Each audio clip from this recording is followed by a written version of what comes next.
Bismillahirrahmanirrahim. Assalamualaikum warahmatullahi wabarakatuh. Alhamdulillah wassalatu wassalamu ala Rasulillah wa ala alihi wa sahbihi wa man walah wa ba'd.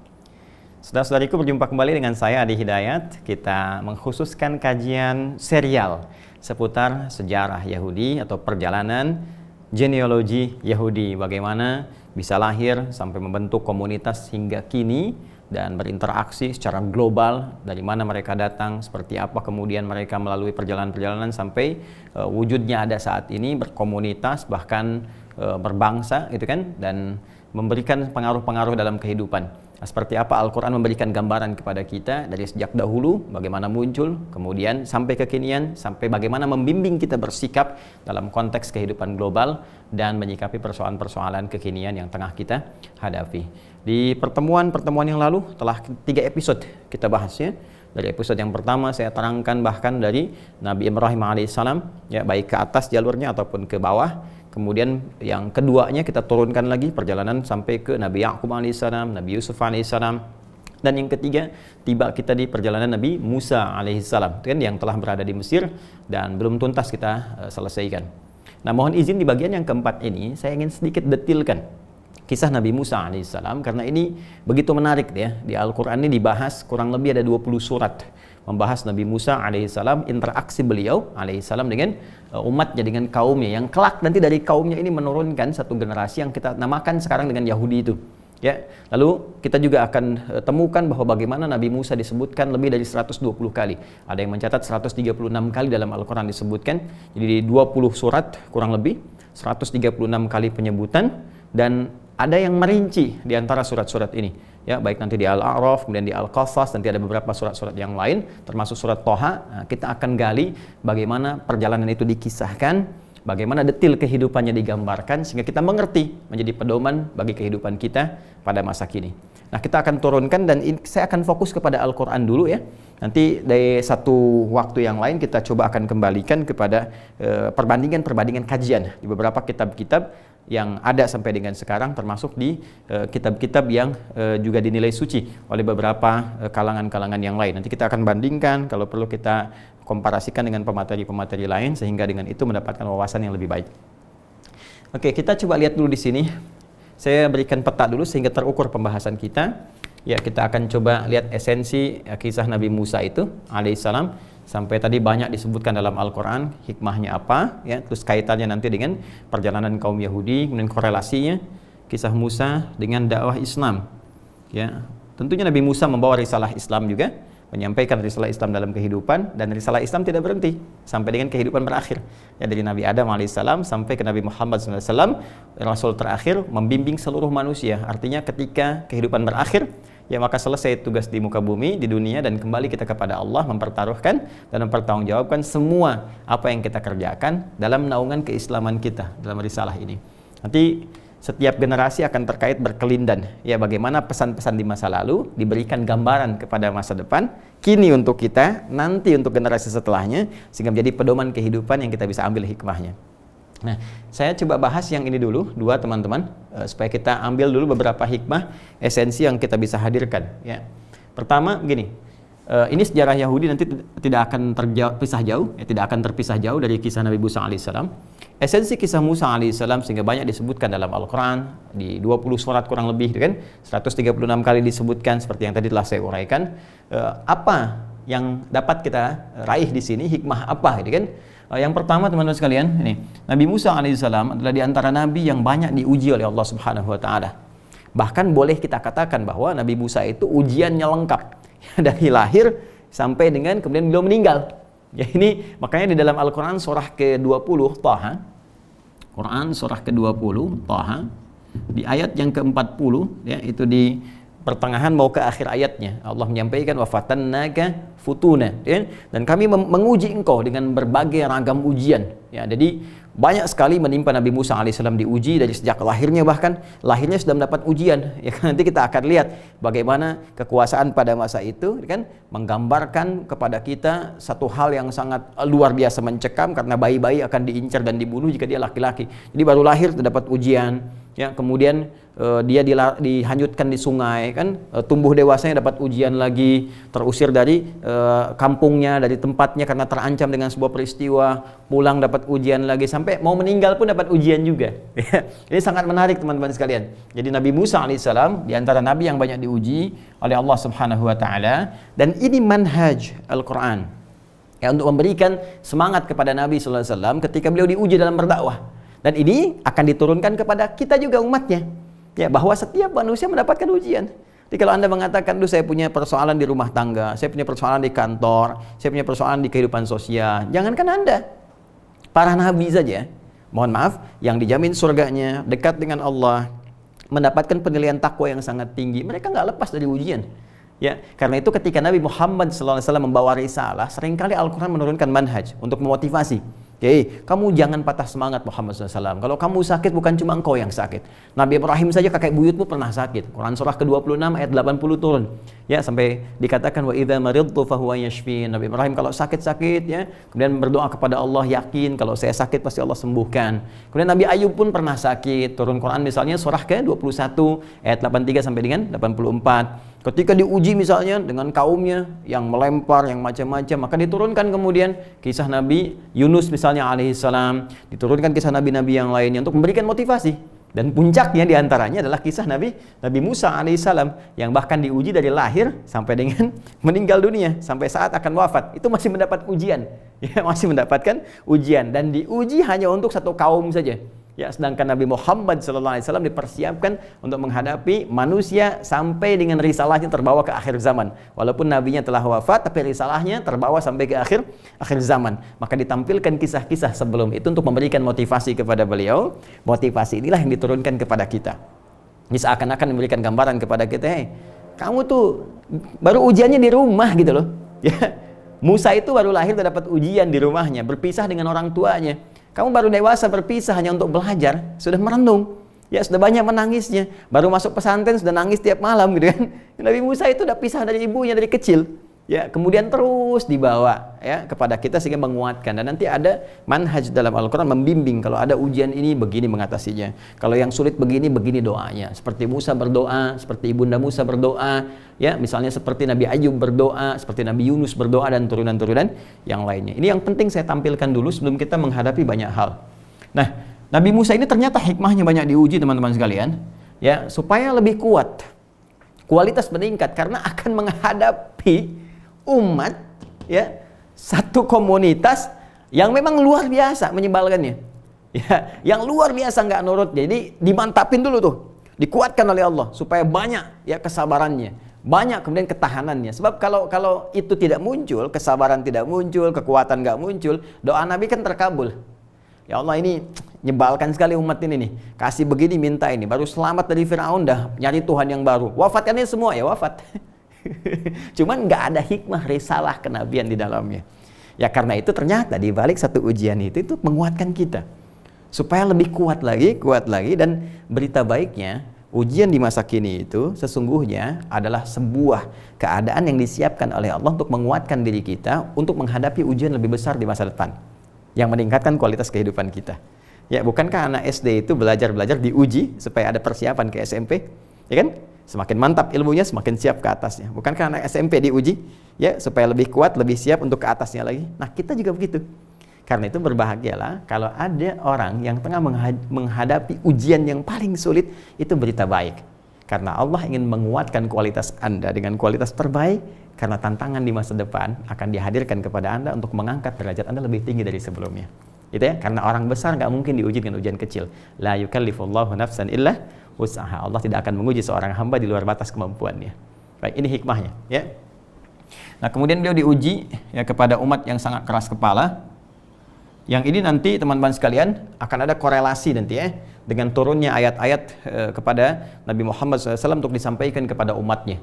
Ya, jangan seperti umat-umat yang telah lalu, telah jelas kemudian satu persoalannya banyak ditanyakan sehingga turun kemudian perintah misalnya di Quran surah kelima Al-Maidah ya dari ayat 100 sampai 101 itu kan ya ayyuhalladzina amanu la tas'alu an asya'a in tubdalakum tasukum. Hai orang-orang beriman, ya kalau persoalan sudah jelas disampaikan, kemudian bimbingan sudah jelas disampaikan, jangan banyak ditanyakan lagi. Khawatir banyaknya pertanyaan itu menjadikan yang sudah jelas makin tidak jelas dan sulit bagi kamu kemudian untuk mengeksekusinya. Ya nanti kita akan lihat bagaimana kisah-kisah yang terkait dengan umat Nabi Musa yang ketika diberikan bimbingan banyak ditanya lagi, banyak mengolok-ngolok lagi sehingga menyulitkan bagi mereka. Nanti puncaknya di kisah surah Al-Baqarah itu. Nanti kita akan masuk juga ke sana diantaranya ya. Nah teman-teman, kemudian ini kisah Nabi Musa alaihissalam juga punya korelasi nanti ya dengan dakwah Islam. Karena nanti saat Nabi SAW beliau kemudian berhijrah dari Makkah Al-Mukarramah ke Yathrib yang kelak menjadi Al-Madinah Al-Munawwarah, menemukan nanti turunan-turunan Yahudi. Ya, dan itu nanti adalah keturunan dari ya umat yang menyebar ini, ya menyebar ke seantara dari masanya Musa alaihissalam, nanti masuk nanti ke Palestina, menyebar lagi dan sebagainya. Pada akhirnya nanti ada yang masuk kemudian di wilayah Yathrib yang kelak jadi Al-Madinah Al-Munawwarah. Nah, karakteristiknya itu mirip-mirip begini. Ya, keras kepala, sudah diarahkan banyak ingkar, bikin perjanjian diingkari, mencoba untuk mempersekusi Nabi, ada yang pengen mengeksekusi, mencoba untuk melakukan pembunuhan, kemudian juga berkomplot ya, melakukan sebuah koalisi ya dengan orang-orang Mekah bahkan untuk menyerang orang-orang Islam di Madinah. Ini dahsyat sekali. Ya, karena itu nanti teman-teman sekalian, nah ini bagaimana perjalanan Nabi Musa alaihissalam ditampilkan oleh Al-Quran ya kan, kepada Nabi Muhammad SAW untuk diberikan gambaran. Nah, ini asalnya begini, dulu begini. Musa aja menghadapinya sampai meninggal dunia. Ini dasarnya Nabi Muhammad SAW. Apa yang tidak bisa diselesaikan oleh Nabi Musa alaihissalam dalam periode lahirnya sampai dengan wafatnya dituntaskan dengan sangat singkat oleh Nabi Muhammad SAW karena manhaj terdahulu diberikan gambaran kepada beliau oleh Al-Quran dan dibimbing oleh wahyu begini cara mengatasinya. Paham ya? Nah itulah yang disampaikan kemudian kepada kita karena risalahnya abadi. Nanti kalau kamu ketemu Yahudi lagi, nih baca Al-Quran. Bagaimana Nabi Muhammad SAW dibimbing oleh Allah, kemudian diteruskan kurikulumnya kepada kita, sampai ke kita pelannya diturunkan begini. Bahkan kalau kamu nggak percaya, kata Allah, buka lagi kisah Nabi Musa AS. Nih, dari zaman Musa seperti ini. Ke atas lagi, zamannya Yusuf alaihissalam seperti ini. Bahkan Nabi Yusuf pun kemudian ada rencana-rencana untuk bisa menjahilinya, rencana-rencana untuk mengeksekusinya dan sebagainya. Walaupun kemudian bertobat dan keturunannya menyebar, nah di keturunan inilah kemudian ada terjadi sesuatu yang sangat luar biasa yang akan ditemukan di kisah Musa alaihissalam. Jadi ini penting saya awalkan teman-teman sekalian untuk menyampaikan bahwa ada kurikulum kehidupan. Ini ya. Nah, di sini ada pedoman yang disampaikan oleh Al-Quran, yang nanti pedoman ini teman-teman sekalian bahkan diringkas oleh Al-Quran karakteristiknya yang panjang-panjang. Ini kan di kisah Nabi Musa tuh dikisahkannya panjang-panjang gitu kan, dari mulai mohon maaf sekali ya, setelah saat menghadapi Fir'aun seperti apa keadaan umatnya, keluar dari kejaran Fir'aun, ditenggelamkan Fir'aun tuh ya, kalau kita tuh belum kering tapak kaki dari air laut yang dilewati itu gitu kan. Nah itu sudah baru lewat situ udah minta Tuhan yang baru, terus diarahkan masih ngeyel, ditinggal sebentar itu sudah melawan, bahkan mencoba untuk mempersekusi Harun alaihissalam, kan? Lalu setelah itu diberikan kesempatan untuk hidup di tempat yang damai, tentram, diberikan jaminan untuk masuk dengan kemenangan, masih ngeyel juga. Nah ini sesuatu yang sangat luar biasa. Dan disebutkan karakternya tegas nanti dalam Al-Quran bagaimana karakternya dengan sangat singkat dan padat sekali ya, karena mereka merasa yang paling tinggi, merasa yang paling hebat, merasa yang paling dekat dengan Allah, rasialnya tinggi gitu kan, bahkan juga mereka tidak ingin merasa diungguli dalam bidang ekonomi, dalam politik, dalam kekuatan dan sebagainya, dan dibalik itu pun ada rasa-rasa penakutnya. Nah itu nanti ada pedoman dalam Al-Quran dan itu abadi sifatnya. Abadi karena Al-Quran saat diturunkan itu menjadi pedoman kehidupan sampai kehidupan itu berakhir untuk semua manusia. Makanya di Quran itu lengkap sekali, menghadapi umat ini seperti ini, menghadapi yang begini-begini, bahkan menghadapi diri kita pun itu ada. Yang pemarah begini solusinya, kan? Hei, menghadapi sifat riya begini solusinya, yang dengki iri hati begini solusinya. Jadi yang kecil saja ada, maka yang kompleks pun sudah barang tentu akan terjamin pedomannya dalam Al-Quran. Jadi di sini saya turunkan bagian kedua ini ya, pembahasan ini korelasinya ujian serupa dengan Rasulullah SAW. Artinya apa yang dihadapi oleh Musa alaihissalam juga dihadapi oleh Nabi Muhammad SAW saat beliau berada di Al-Madinah Al-Munawwarah. Kompleksitas kehidupan di sana yang disusun dengan piagam Madinah yang tadinya damai, piagam Madinah membawa kedamaian, ketentraman, tiba-tiba itu bisa rusak oleh karakteristik yang terwariskan. Makanya saya sebut genealogi. Karena ke atas itu naik, ya, kayak ada warisan genetik gitu. Ya, kalau bahasa Al-Quran itu apa kalian saling mewariskan nih seperti ini, gitu ya. Ya, itu sangat menarik gitu ya. Itu sangat menarik. Jadi teman-teman sekalian dari sini kemudian dihadapi dan Yahudinya kan nggak selesai. Dari sini kan menyebar lagi, menyebar. Nanti saya tunjukkan beberapa ayat dalam Al-Quran bagaimana mereka kemudian dihukum oleh Allah Subhanahu Wa Taala yang pertama kali untuk menyebar di seantero bumi, tapi karena sifat mereka pun nggak tentram. Nah, ini terbukti. Ya, mereka berpecah, ada yang kemana, termasuk di Indonesia juga, ya masuk dan sebagainya. Dan sebagian dari kalangan mereka, sebagian besarnya masih membawa karakteristik ini. Walaupun ada sedikit di antara mereka, kata Al-Quran, yang punya objektivitas dalam kehidupan. Ya, nah ini teman-teman sekalian. Ya, ini, jadi pedoman ini nanti akan kita keluarkan. Sebelum kita ketemu pedomannya seperti apa, ya, Yahudi itu siapa, sifatnya bagaimana, kan? Kemudian kecenderungan hidupnya seperti apa, bagaimana cara dia menunaikan ibadahnya dalam konteks religiusitasnya, gitu kan? Bagaimana sikapnya dalam beribadah, bagaimana sikapnya terhadap umat Islam dan sebagainya, ini akan terbawa dan itu nyata. Sifatnya pasti nyata karena apa yang bersumber dari Allah hak sifatnya, ya. Dan bagaimana puncaknya Al-Qur'an menuntun kita secara elegan menyikapi persoalan ini. Itu indah banget. Kalau kira-kira jadi tetangga gimana sifatnya, gimana cara berhubungannya, kalau kira-kira berbangsa seperti apa cara menyikapinya, gitu kan? Dan seterusnya. Di ekonomi bagaimana, di politik bagaimana, di militer seperti apa, lengkap sekali. Nah, sebelum ke sini kita kembalikan dulu ke sini. Ya, seperti kita ketahui teman-teman sekalian, Nabi Musa alaihissalam itu ya lahir saat masa kondisi Mesir itu, ya ini prakelahiran Nabi Musa, dipimpin oleh Firaun. Ya, saya telah terangkan di pertemuan yang kemarin yang ketiga, Firaun itu gelar. Ya, gelar bagi raja Mesir. Mesir, ya, bahasa Latinnya Farao gitu kan. Nah, ini Firaun. Jadi gelarnya yang disebutkan. Nah, ini saat beliau ini prakelahiran, ini yang pimpin namanya Qabus bin Yusuf Al-Awwal, ya. Qabus bin Yusuf Al-Awwal. Saya sudah sampaikan di pertemuan yang lalu sumber-sumbernya. Kemudian ada yang menyebut juga dengan Ramses II namanya, ya, tapi kita tidak fokus kepada ini, kita fokus kepada sifatnya, karakteristiknya, karena yang disebutkan oleh Al-Quran itu gelarnya untuk menunjukkan kekuasaan yang sedang dipegang. Jadi memberikan sebuah esensi kehidupan, bukan nama itu yang penting. Yang penting itu sikap. Jadi kalau ada yang menyimpang, yang dirubah sikapnya, bukan mencela namanya. Nah, ini yang dibiasakan oleh kita, ya. Nah, kemudian nanti kita akan kisahkan ini. Lalu saat Nabi Yusuf kemudian meninggal dunia, awalnya mewariskan terus 400 tahun sampai ke sini, kurang lebih 400 tahun. Dan di pertemuan bagian ketiga telah saya jelaskan, ya, bagaimana saudara-saudara Yusuf termasuk Nabi Yusuf alaihissalam itu membawa anak juga. Ya, saudara-saudara Nabi Yusuf itu kan membawa anak. Nabi Yusuf sendiri anaknya 2 kan. Ya, masih ingat ya yang saya sampaikan di pertemuan lalu, ya, manusia dengan Afrem itu.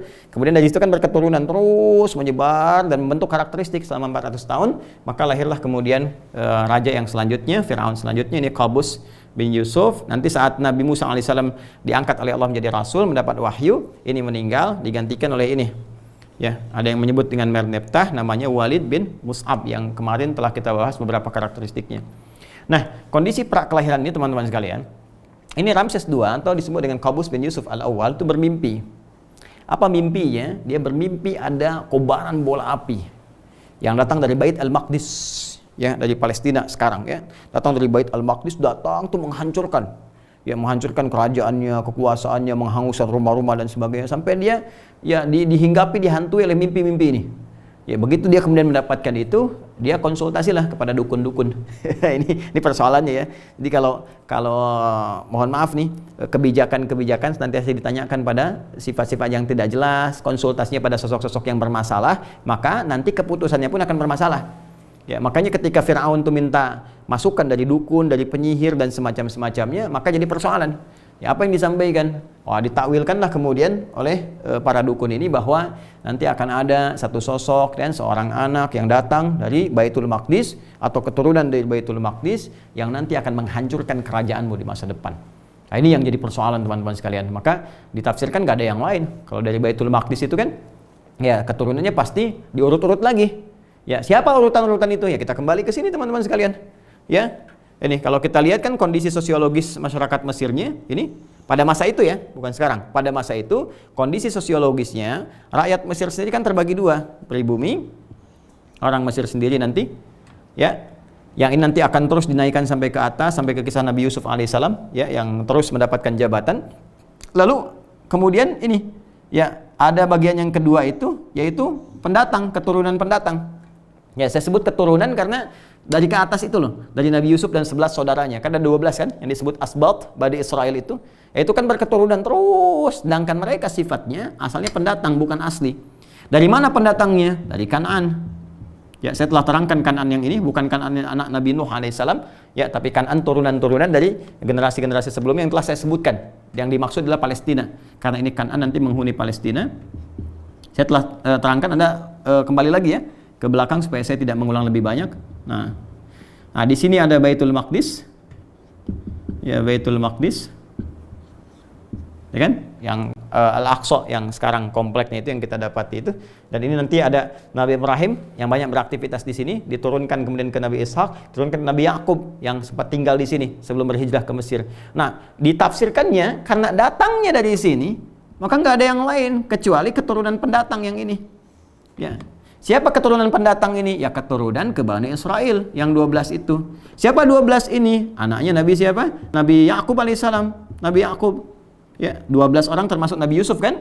Yang hijrah ke Mesir. Ini anaknya Nabi Yakub. Siapa Nabi Yakub? Anaknya Nabi Ishak. Siapa Nabi Ishak? Anaknya Nabi Ibrahim alaihissalam.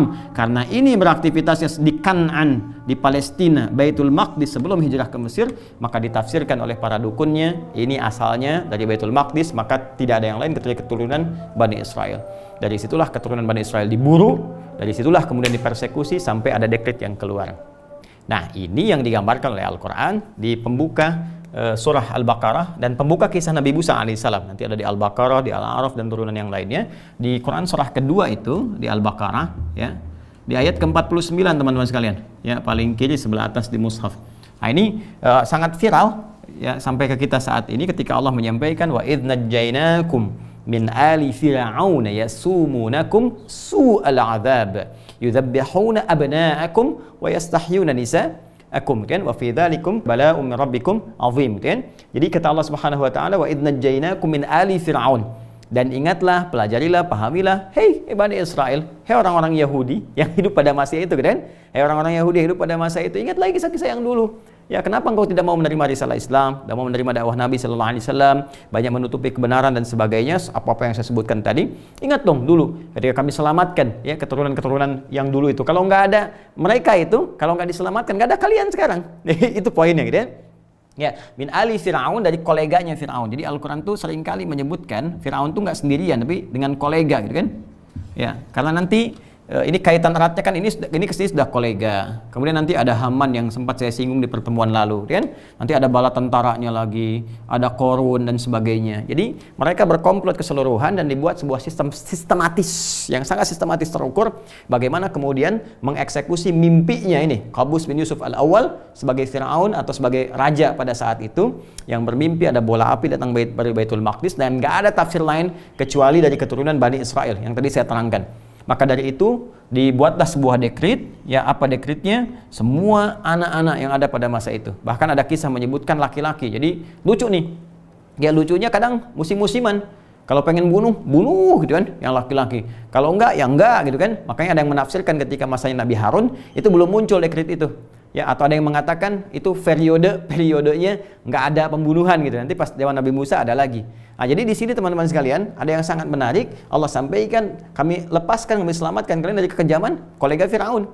Ya, apa yang mereka kerjakan di awal itu? Yudzabbihuna abna'akum. Mereka mencoba untuk mengeksekusi setiap bayi-bayi laki-laki. Ya, bayi laki-laki yang terlahir karena ada dekret dari Fir'aun pada masa itu, yaitu Qabus bin Yusuf al-Awwal, bahwa ada kemungkinan generasi Bani Israel yang melahirkan bayi laki-laki akan menghancurkan kerajaan besarnya, dengan dan membebaskan perempuan-perempuannya. Wa yastahyuna nisa'akum wa fi dzalikum bala'un min rabbikum 'azim. Dan yang demikian itu banyak sekali ujian-ujian yang sangat dahsyat yang diujikan oleh Allah untuk menguji orang-orang beriman pada masa itu. Jadi teman-teman sekalian, di sini ada sesuatu yang kita penting untuk highlight, gitu kan? Nah, ini kemudian kita alirkan ke sini, ya, bahwa turunan kisah awal yang kemudian disampaikan oleh Al-Quran, kondisi sosiologisnya Nabi Musa alaihissalam saat terlahir itu, nah ini dalam periode ancaman Firaun yang melahirkan dekret bahwa setiap bayi yang terlahir itu mesti dieksekusi. Jelas ya? Jadi Musa itu tadi saya katakan baru lahir aja udah mendapat ancaman, bahkan belum lahir udah dapat ancaman, karena periode saat ibundanya mengandung itu ada yang menyebut namanya Aminah. Dan kalau ke atasnya kan sudah pernah saya terangkan kan, bapaknya Imran, ya nanti ke atasnya lagi sudah saya terangkan, Imran bin Yasur, Yasur bin Mahith, Mahith bin Lewi, dan Lewi bin siapa? Yakub, Yakub bin Ishak, Ishak bin Ibrahim alaihissalam. Itu salah satu riwayatnya. Jadi ibunya nanti namanya Aminah, ada yang menyebutkan demikian, punya kakak namanya Harun, ya bedanya 3 tahun. Nanti di sudut yang lain juga nanti ada Maryam lagi, seperti yang pernah saya terangkan. Nah ini Harun lahir dalam periode musiman untuk tidak membunuh, sementara Musa lahir dalam periode ini dekret yang disampaikan oleh Firaun yang disebutkan di Quran surah kedua ayat ke-49. Jadi Musa mau lahir aja udah terancam. Nah sekarang bagaimana kisah mengandungnya Ibunda Musa alaihissalam, ada yang menyebut namanya dengan Aminah, kan? Bagaimana kondisi Musa saat terlahir dalam ancaman itu, seperti apa menyikapinya, dan bagaimana pertolongan Allah diberikan pada masa itu untuk disiapkan menjadi pemuda, menjadi nabi, menjadi rasul yang membebaskan Bani Israel dari kejaran-kejaran Firaun sampai keluar, sampai melahirkan karakter, sampai muncul Yahudi, sampai tiba saat ini. Kita akan lanjutkan itu pada episode yang kelima, serial yang kelima, insyaallah ta'ala. Baik, kita sambungkan nanti teman-teman sekalian. Mohon izin ya, nggak panjang-panjang, sedikit-sedikit tapi terukur, teman-teman bisa menikmati, lalu kita sambungkan secara serial. Adi Hidayat, subhanakallahumma bihamdika asyhadu an la ilaha illa anta astaghfiruka wa atubu ilaik. Allahumma ya Allah taqabbal minna innaka antas samiul alim wa tub alaina innaka antat tawwabur rahim. Assalamualaikum warahmatullahi wabarakatuh.